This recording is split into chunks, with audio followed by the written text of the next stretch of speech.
It's the quarter-final, and the heat winners are back to face two more daunting tests.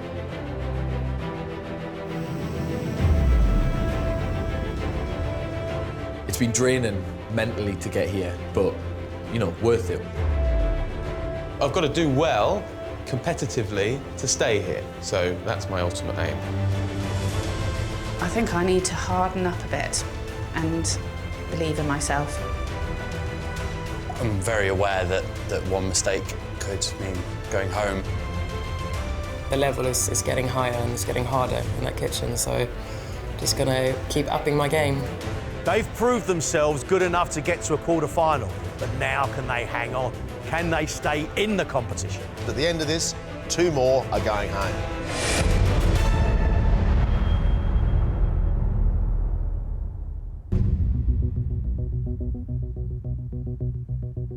The palate and skills test. What are you going to get them to do? Chicken liver pate, a chutney called onions Madagascar, and melba toast. One of the skills of a chef is understanding which dish to make first. Your timing is paramount.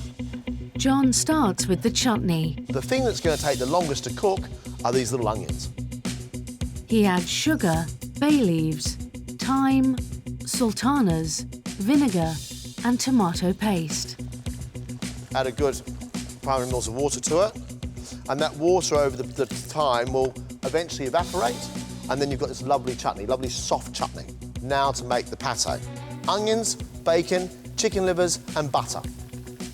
Livers take no time at all to cook, do they? No. The skill of making the pate is balancing all the ingredients with the liver. Too strong liver becomes tinny. Splash a bit of brandy into it to give a bit of warmth in the back of your throat. This is where you've got to puree it. You know, to be able to make a pate with no recipe, these are serious skills, John. Right, that's now ready to add the next lot of butter. This will make it fluffier, richer, and cool my pate down so you don't need 5 hours for it to set.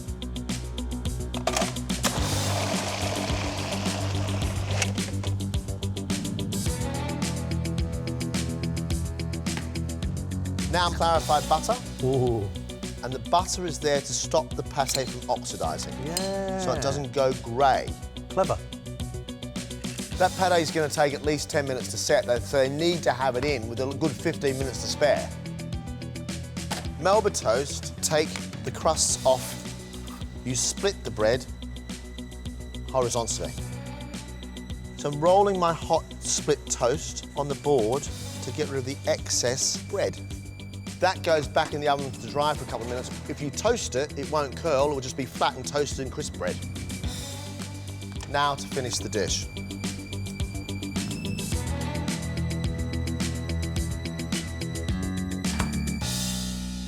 So there we have it, my chicken liver pate, melba toast and onions Madagascar. Beautiful, absolutely beautiful.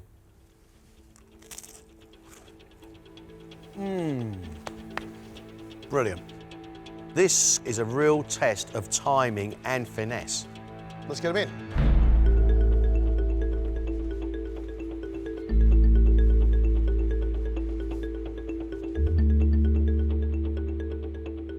John has prepared you a dish. We want you to taste it, work out what's in it, and then we're going to ask you to make it. 10 minutes, off you go. I have made pate before, but it was a few years ago, so I'm going to have to try and remember how I did it. It is just a difficult test, for sure. Really difficult test. There's a lot of flavours going on. I just want to eat it rather than work out what's in it, because it's too nice. Ladies and gentlemen, you have just 1 hour. Let's cook.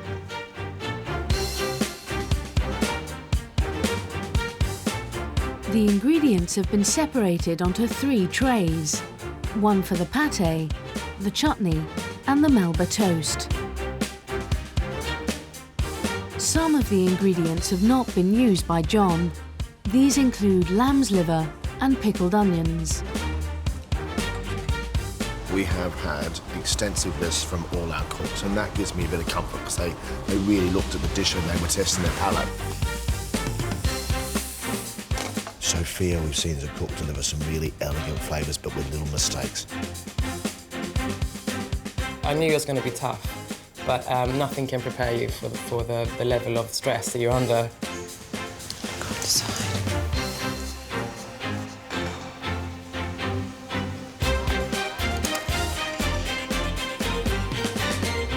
It's not a test I'm confident with at all. Never made a pate before in my life.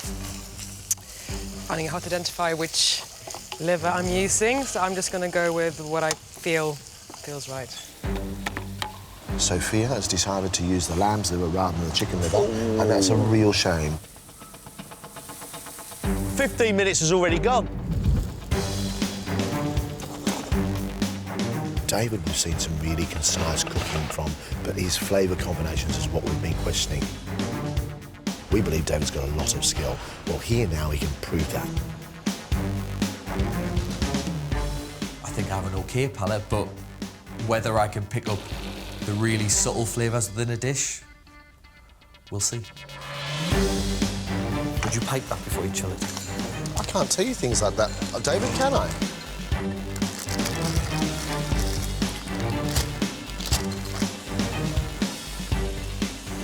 Oliver, who was taught by his French mother, understands the basics.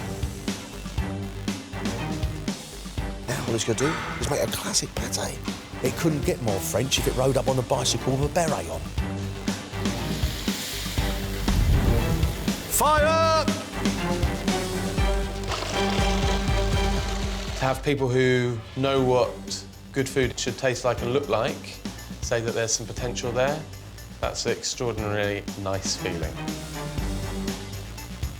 Is your pate a little wet at the moment, or are you confident it's going to set OK? I'm happy with that. I think it's gonna firm up a bit as it cools, yeah.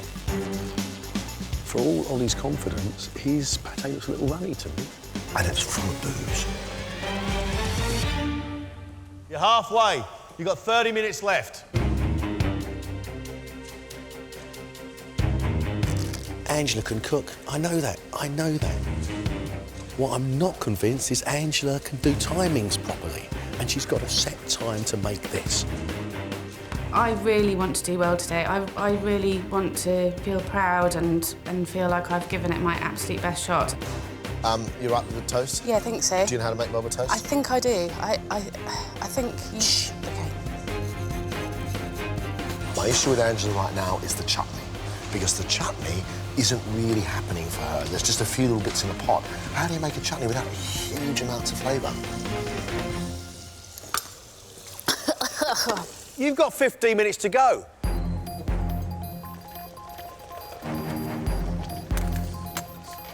Michael takes everyday ingredients and elevates them to something really, really special. There isn't a single ingredient I don't like, and I eat a really wide range of foods, so hopefully that would put me in a pretty good position. You all right? I'm all right, I think. Does it look like and taste like John's? Doesn't taste as good as John's. That's the right answer, right? You have 5 minutes.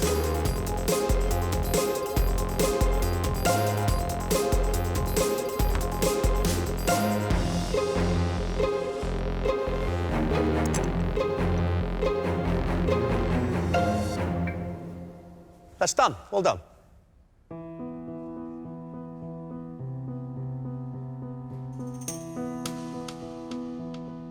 Pate, melba toast, and onions Madagascar. Really, the skill was about the toast and the chutney, but timing and organisation. The pate, we gave you lamb's fry or lamb's liver and chicken livers. You, of course, use chicken livers.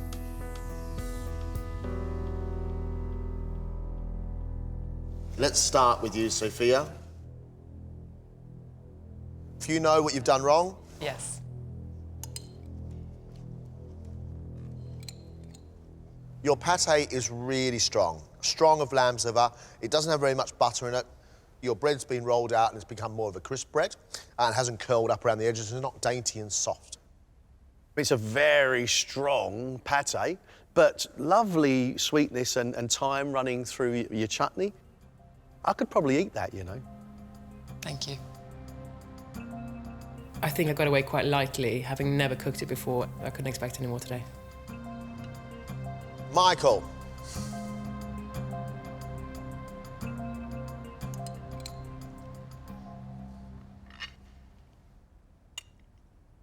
Your pate needs a lot more richness from butter. It just needs to be a little bit lighter, a little bit fluffier. Chutney, for me, is far too sweet, not spicy enough. Why on earth have I got fried bread rather than toast? I focus more on the first part than the toast part. Yeah, always focus on all bits equally. Yeah, quite right. If I had to do the same test again right now, I think I could get pretty close to what he did. So in terms of learning something from the experience, I most certainly have. Angela.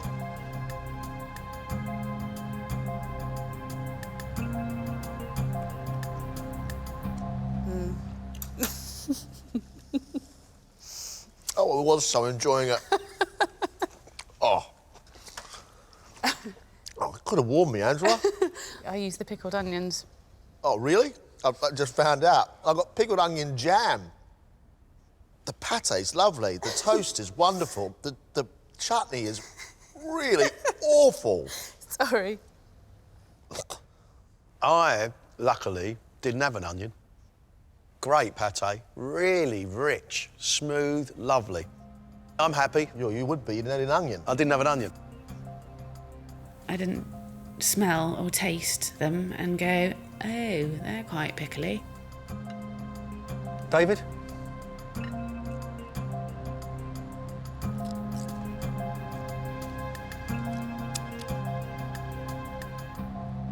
Not bad at all. Great texture on your pate.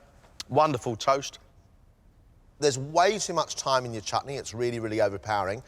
Saying that, you got it right. You understood you had to get that chutney on first. You got it on. You did it. Honestly, to watch you work is magic. You've got to get these flavours right, though, David.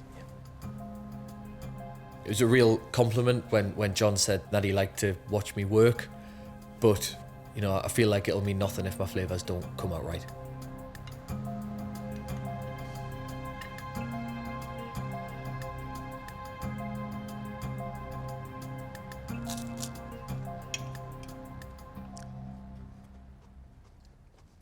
Your pate is smooth and more of a texture of a parfait, but really rich with brandy. Your chutney, in my opinion, needs to be cooked down a bit more with a little bit more sharpness from vinegar. You're almost there on your melba toast, but you didn't take the little bits out of the insides. I like that brandy you've got on the pate, but just a word of caution. All right, you're so close to overdoing it. Still plenty of things to tighten up and issues to kind of think about. I tell you what, I can't see a lot between them, John. In fact, very little. Next up, one exceptional dish from them in 80 minutes. And just to mix it up a bit, we're bringing in a restaurant critic to help us taste. Charles Campion. I worked in advertising for, I don't know, 15, 20 years. Towards the end of the 1980s, I said to my wife one evening, I think we should sell everything up and go and open a hotel. I was the chef, my wife was front of house.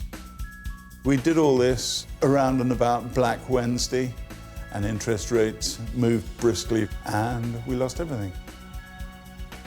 I've been a food critic for about 20 years. It is quite valuable to have done the job that you are trying to evaluate other people on. One exceptional dish. 80 minutes to prepare it. Let's cook.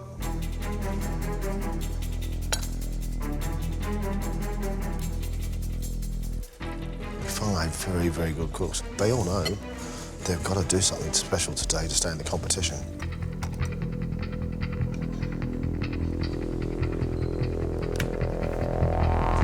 David, what are you making for us? I'm making you a loin of venison, celeriac puree, potato and parsnip rosti, and a blackberry and juniper sauce. Why this dish, David? You've questioned my palate, so that's my main concern here is you eating this and going, yeah, everything on that plate goes with everything else, perfect. The venison has to be cooked perfectly, and the blackberry sauce has got to get the balance right. It needs to be sharp, but if it's too sharp, it'll ruin the dish.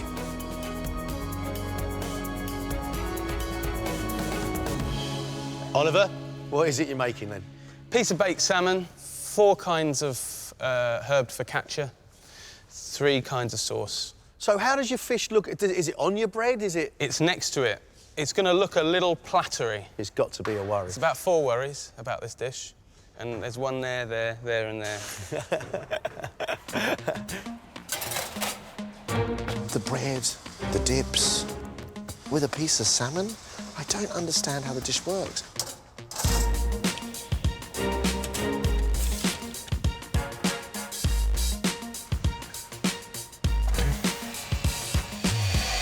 Michael, what's the dish? So I'm making a winter vegetable salad. I'm taking everything that I love that's in season at the moment and preparing it in a variety of different ways. No meat, no fish? None. It is risky, but it's what I like to cook.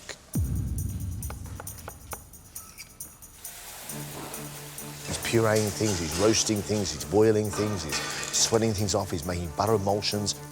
Interesting. 40 minutes gone.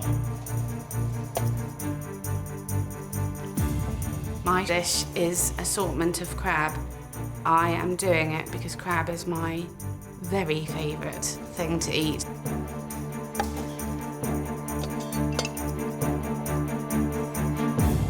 We have crab cakes, crab salad, crab mousse, and what have I missed off? Biscuit. And a crab biscuit. I can do it. I can get it done. Like, it's really pressurised, but it's great fun when you get in here and you get cooking. It's fantastic, and you lose all sense of time.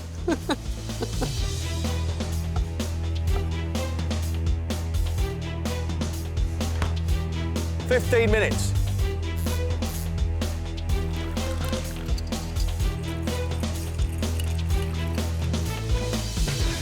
What I am going to make is a Prosecco tempura batter cod with some baby vegetables and a dill sauce. There has been a few changes along the way, and there's a few things that I wanted to sort of work out as I went along. Best of luck. Thank you. I want it to be like a little theatre of colours and taste and textures. I got my work cut out for sure. Just over 5 minutes left.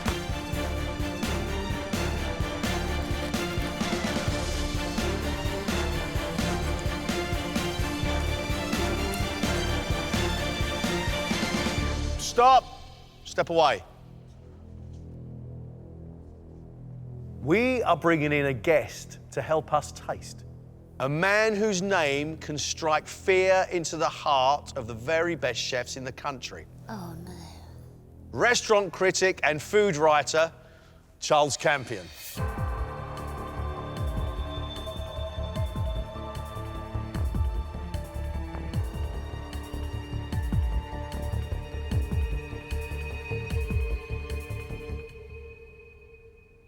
Michael, let's see your plate.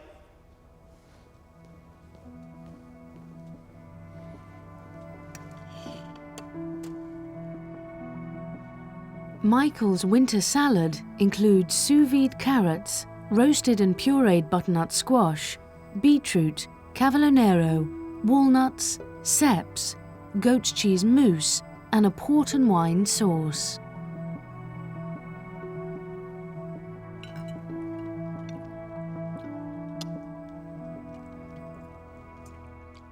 It's lovely rounded dish, textures of crisp parsnip and crisp beetroot, soft puree and soft mushroom.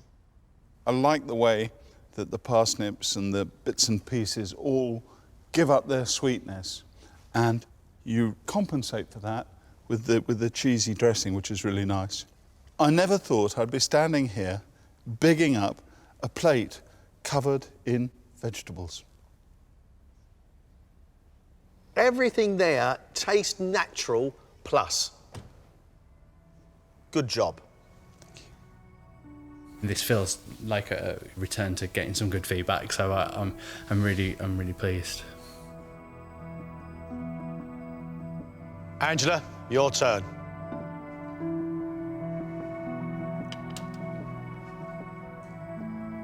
Angela has made crab cakes, crab mousse, crab and grapefruit salad, and a crab tuile. She's also used the grapefruit to make a vinaigrette, jelly, and mayonnaise.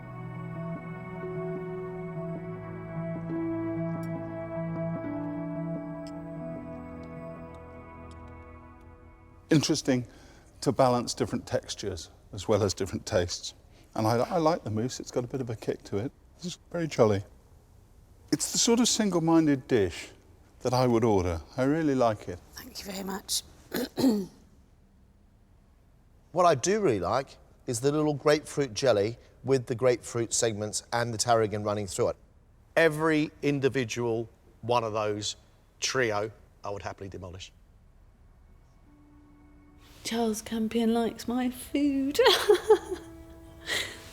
That's fine by me. That's good.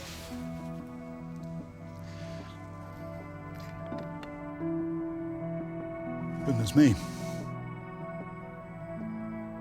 Oliver's salmon fillet has been topped with sliced cucumber and served with a selection of herbed focaccia and a trio of sauces: tartare, pesto cream, and spicy ketchup.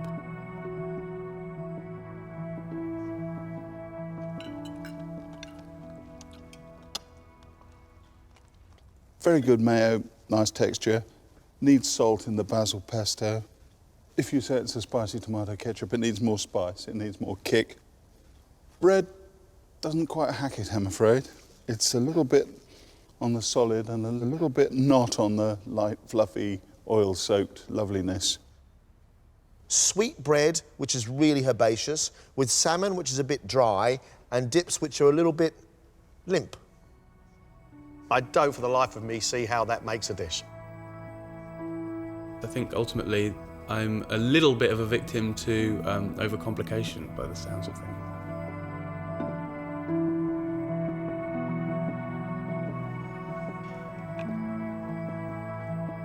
David's dish is loin of venison with celeriac puree, caramelised shallot, parsnip and potato rosti, and a blackberry and juniper sauce.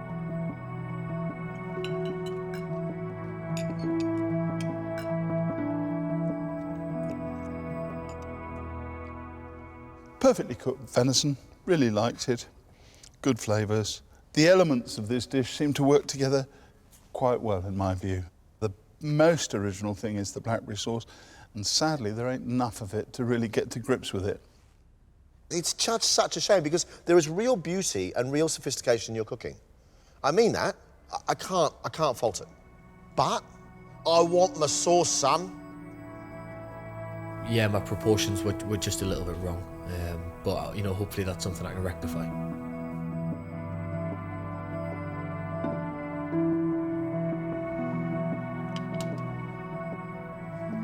Sophia's Prosecco tempura cod has been topped with Parma ham crisps and salmon caviar, accompanied by potatoes, dill and Prosecco jelly, samphire, purple carrots, pickled radish, and a dill and caper sauce.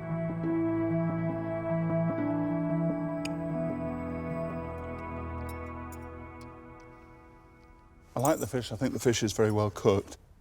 I find the jelly a little bit puzzling. I think you need a little bit more intensity of flavour there.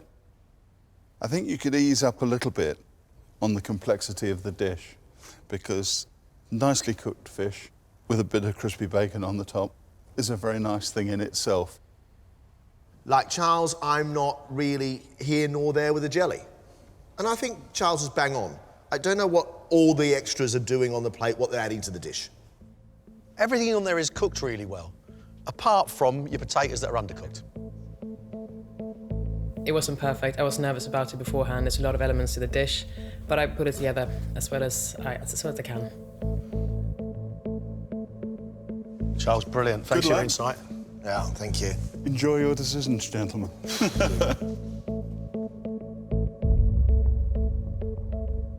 It's been a wonderful day. And there's been some fantastic dishes. Cooking in this room, I think, with some of the greatest promise is David. He did exactly what I asked him to do, and that was to come here and produce a plate of food. And I just think the guy has got it. I'm not sure I'm prepared to let Angela go right now. I think she's an absolutely lovely cook. Good. Do you know, it's coming straight from the heart. Angela's in, David's in, Oliver. Oh, I'm so disappointed in Oliver. So am I. What was that all about? What makes it infuriating is there has been some brilliant dishes from Oliver up until this point. I really want to stay here. I feel like there's more that can be brought out of me as a cook. Michael, it was the palate test which got me because there was just things that weren't quite right. But Michael's dish of vegetables was a bold move. Brave, John. I didn't feel as though I was one of the strongest this morning. So, yeah, it was a game of two halves, I guess. Sophia. Today, she actually didn't do bad. It was a slightly odd and ill-conceived dish, but there were some really interesting bits on it. Palate and skills test, where she's using the lamb's liver. I find her really inconsistent. You never know. I'm just hoping and praying that I can stay. I'd love to cook more. Right. Decision time.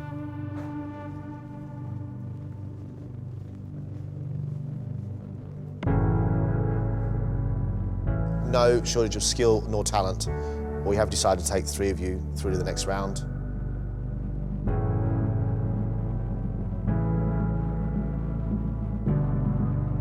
David, Angela, congratulations.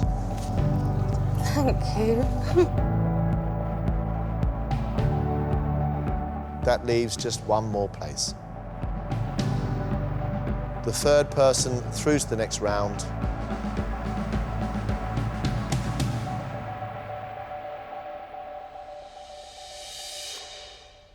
is Michael.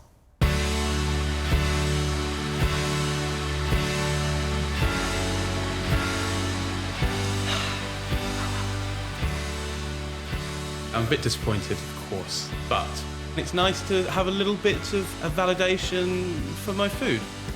I couldn't have lost out to more worthy people because they were incredible. Guys, congratulations.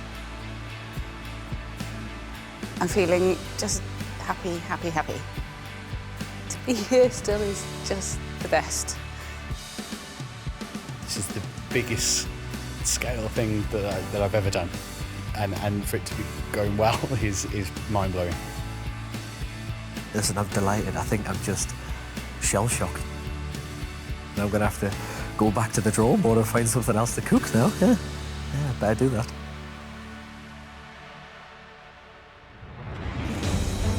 Next time, another 12 hopefuls will fight it out for a place in the quarter-finals. OK, Dave. We have found a talent.